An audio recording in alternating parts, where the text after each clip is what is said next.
the way that he behaved, the way he was talking, and him calming down at the end.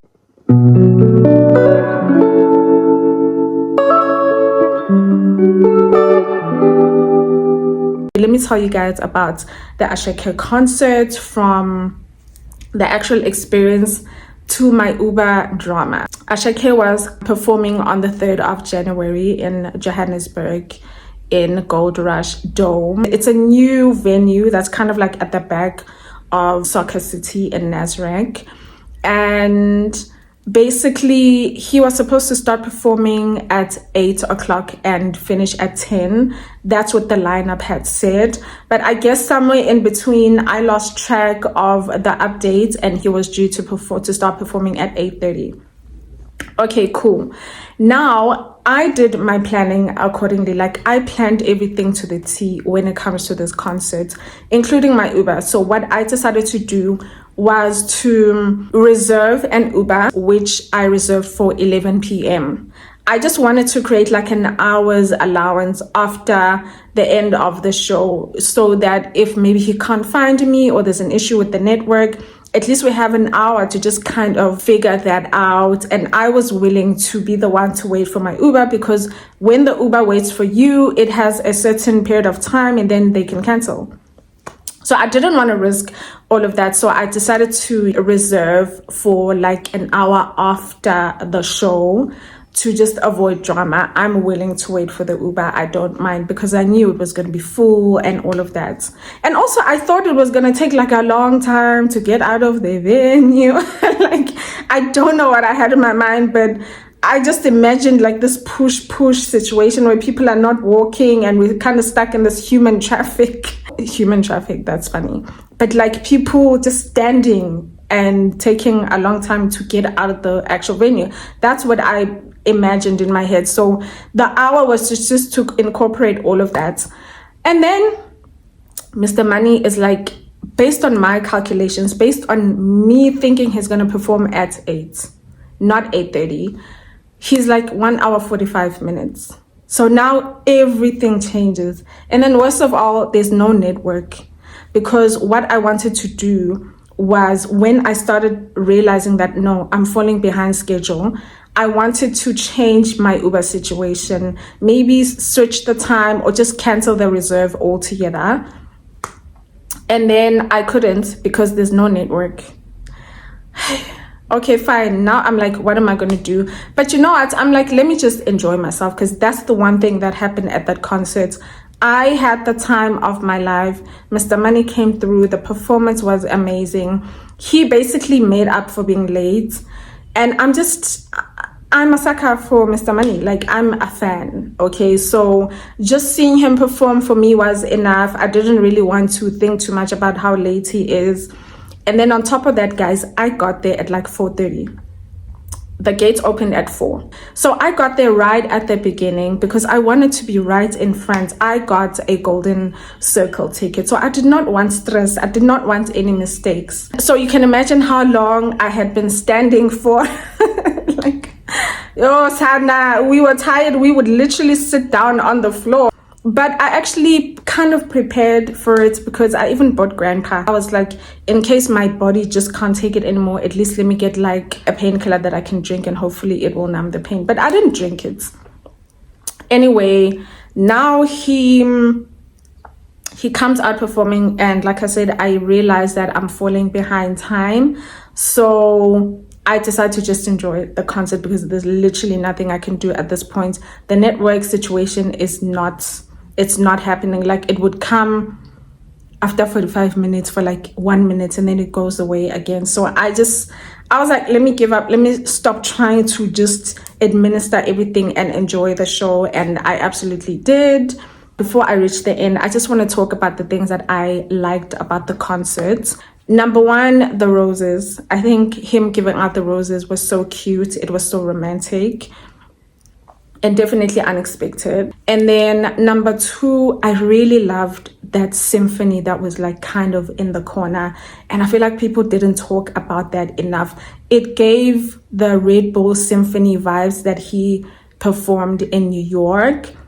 And I just think there's something amazing about a concert that has both a live band and a symphony. Like, I thought that was amazing. And it put in, that's a lot of thought into it. And then there were candles nyana there at the bottom.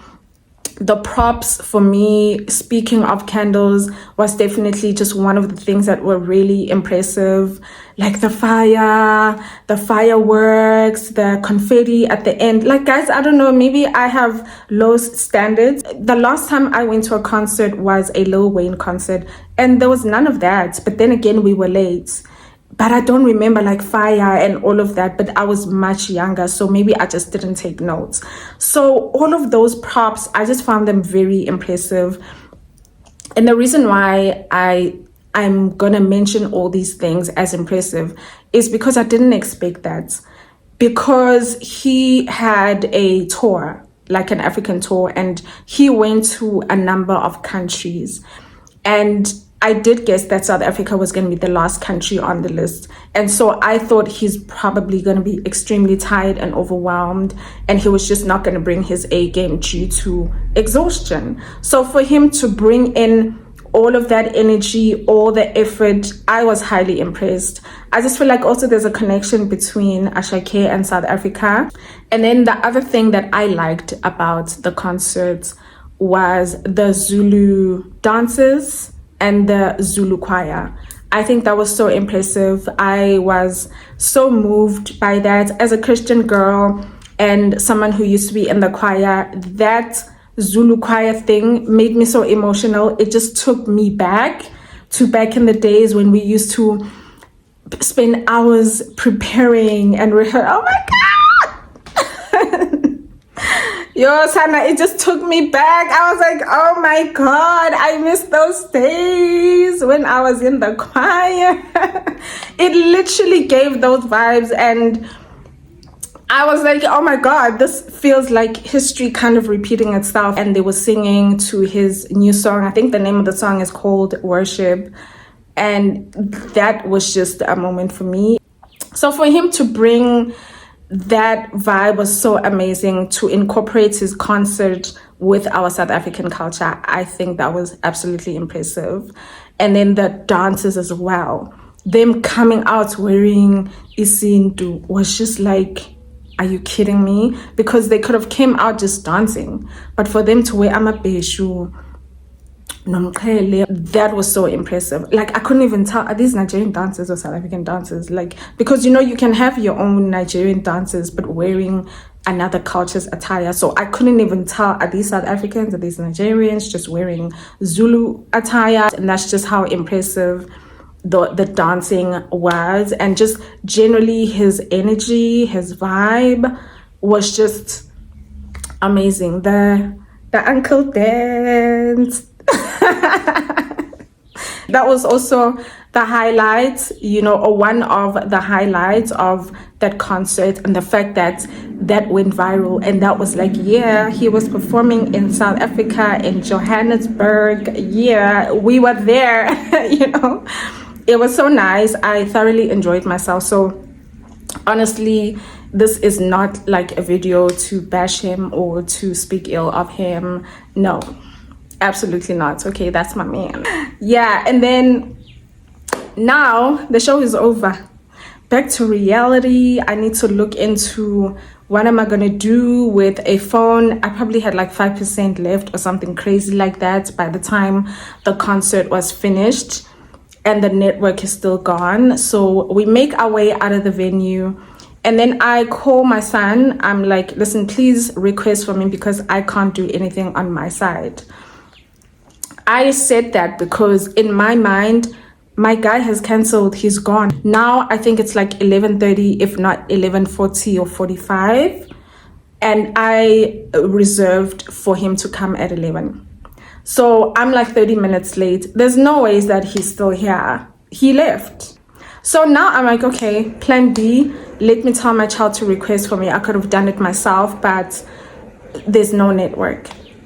So I call him and I tell him, please request for me. And it's literally just like rolling. Why? Because the demand is high. So he keeps coming back to say, Mama, I haven't found anything yet. Still waiting. I'm like, okay, cool, no problem. But I'm stressing out because my battery, out of nowhere, I'm here. Yeah? Sorry? I'm here. I look at the timestamp. It's 11:45, 11:47. I'm here. Hi. Like he probably sent like 7 messages. I thought maybe it was like a backtrack from when he got there. So he did send a message when he got there at 11. And then from that time, from 11 up until 11:46, 7, this guy had been texting me, telling me he's here. So I'm over the moon. So now I tell my son, I'm like, hey, cancel everything, okay? I will make a plan. I didn't even explain to him what happened, but I'm like, just cancel. Then now I'm communicating with my Uber. I'm telling him, okay, this is where you'll find me, but please hurry because my phone is about to switch off. So you may not hear from me in the next few minutes. And he's like, okay, cool. And my phone switches off much quicker than I had expected even. So now, to be honest, I wasn't panicking, guys, because it's like, what must happen? But I'm cold, I'm uncomfortable, and I'm thinking, okay, what's gonna happen? So now I'm thinking, plan B. I would probably just ask someone to give me a lift, guys, or something. Like even though I didn't want to do that because it's at night. I didn't want to have to ask someone to give me a lift or to, bother. I don't like bothering people. I think that's my other thing. So now I don't know what I'm gonna do, but my hope was this guy will find me. Fortunately, I had memorized his registration, number. So I'm there looking at every car that is the same car as his with that registration. It probably happened it went on for like 30 minutes, if not an hour, I don't know. And then out of nowhere, the car shows up. Yo, did I not scream? Did I not run to the car banging, hi, it's me, please don't leave. And then when I enter the car, he's so angry. He is so upset. Like the guy was so upset, like he was my dad. He could have just left. That's the thing. He could have just canceled. Number one, because the demand is high. And apparently what they do is they also bid for the highest, or they go for the highest bidder. They accept the highest bidder. So he will accept a ride and then cancel and look for another one that comes up that is more expensive. This guy did not do that. My cost for the Uber was going to be 166. When I had asked my child to request for me, the prices had gone up to like 200 and something at right, what's the other app besides Uber and Bolt? There's this other one that's the cheapest generally. That was like 244. I think that's what my child said. About Uber really, they were like 300 and something. So the guy naturally could have canceled that ride because he couldn't find me. The communication was there. Maybe he's scared that he would get in trouble. He communicated. He could have proven to say, no, I was there. She did not show up. So I decided to cancel eventually. He didn't do that. He did not do that. He kept driving around looking for me until he found me. So now he's upset in the car. Hey, driver, and I'm like, thank you. I'm so sorry. My phone switched off. The network was bad. We finished much later than before. Literally, it's giving dad is upset. He's been looking for a daughter and he couldn't find. Okay, now we're driving. When we get to my house, the total of the ride, the cost of the ride is 96 Rand. I'm supposed to pay 166. It says 96. I don't know how. I have no idea. Maybe there was a 50% discount, I'm guessing.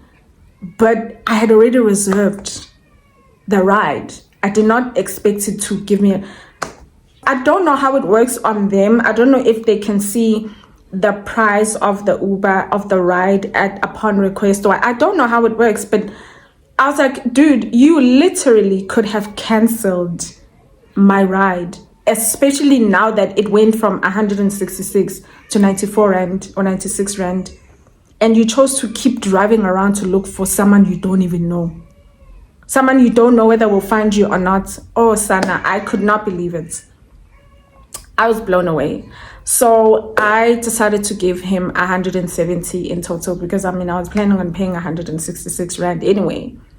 And that was his tip. It was 70 Rand because besides the Uber being 96 Rand, even if it was 166, I was planning on tipping him anyway. Because I told him, I'm like, yo, Baba Askisi, don't worry, I'm going to pay you extra. I really appreciate what you did. Like, guys, I don't know why this guy chose not to cancel the ride and take other ones. I really don't know. Like, and this made me so emotional. I was telling my child, I'm like, there was something about this driver that reminded me so much of your grandfather, which is my late dad. I promise you, like, I remember sitting at the back thinking, this is exactly how my dad would have been. This is how he would have said. And he's so quiet spirited. So even his anger, it's not like aggressive. It's just like this quiet person who's angry.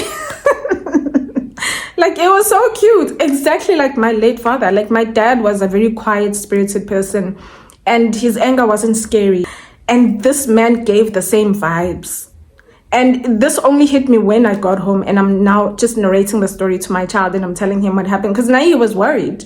Like, your mama was worried. I literally sat up waiting for you because I wasn't sure what was going on. You were panicking. You were telling me your phone is switching off. You can't find an Uber. So now I'm there telling him what happened. And one of the last things I said was, that driver reminded me of your grandfather. Even his build, just much younger. Skinny, dark, smolanyana face, exactly like my dad. But he sounded Betty. Like, I was like, God, what is this?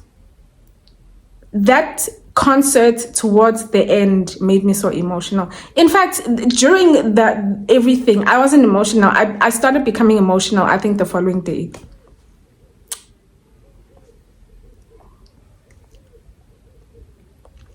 Literally, I woke up and already I'm so happy about the concert, and then I'm just replaying everything and I'm like, that man reminded me of my father. The way that he behaved, the way he was talking, and him calming down at the end. My dad was a very forgiving person. He would be angry now and then a few minutes later he's fine. He was not the type of person to hold grudges. And that man, now we are talking about other things during the ride. He's telling me, plus I have a meeting tomorrow, and after the meeting I have to go to church. Or he has the meeting first, and then after the meeting now he's telling me his life stories. So we are there just during the ride. Oh, he's gonna be so tired because he was supposed to sleep at this time. Like, sesi righty, mina no bab uba wami, and we're just there, having a conversation. There's so many things that worried me about that concert in general, because I'd never been to a concert alone. And it was at night, and I just remember thinking, Uber, pity, you'd hear of so many stories about, after concert events, like people's phone being stolen and this and that, people not being able to find Ubers. So I was kind of worried, but I'm like, you know what? Let me go, right? Because I went to that concert alone. That was a solo thing, I really just wanted to start. In general, want to start doing things alone, So I was kind of nervous to just do this alone. But I was like, you know what? I'm going to overcome my fear. This is my favorite artist. I really want to do this for myself. It says more than just the concert. It's just about the energy that I want to carry in 2026 moving forward, which is just not being afraid of doing things alone. I think I'm the type of person, even though people don't know, but I'm the type of person who would low-key seek for other people's approval. I wouldn't do much without someone kind of tagging along. And there was just so many things that were significant about me going to that concert, including proving to myself that I can do this. I can do things alone and genuinely enjoy myself.